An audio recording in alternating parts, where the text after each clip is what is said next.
La rencontre avec Philippe Manœuvre, c'est à cause de ce garçon-là. Vous voyez, mon fils, là, Théophile.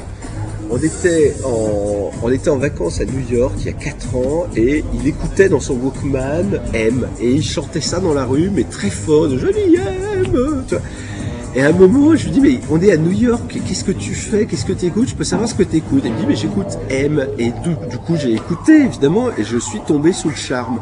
Et ensuite on est parti voir M en concert à Marseille tous les deux. Et là, on a été très surpris parce que moi, le rocker, j'ai été très touché par le fait qu'ils se produisent sur scène en trio avec juste une basse, une batterie. J'ai trouvé ça très rock, quoi, en fait.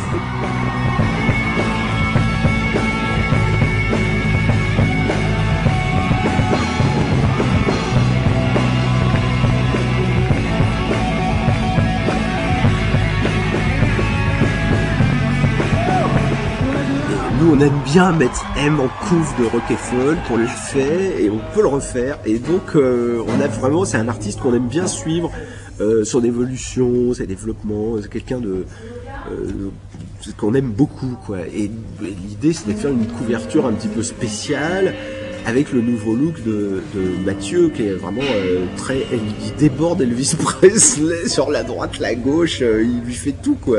Avec ses guitares rose, son costume vert, je suis un peu daltonien. Et on s'est demandé ce qu'on pourrait faire, quoi, parce que M se lançait dans une aventure, là encore, qui me rappelait, moi, les grands groupes de rock de l'époque. Led Zeppelin faisait ça, à savoir composer des chansons, partir sur la route avec ces nouvelles chansons, les jouer devant le public, évidemment les transformer, les améliorer, raccourcir une intro, refaire un pont, changer un solo, revoir le refrain, enfin, tout ce qui peut arriver face aux gens.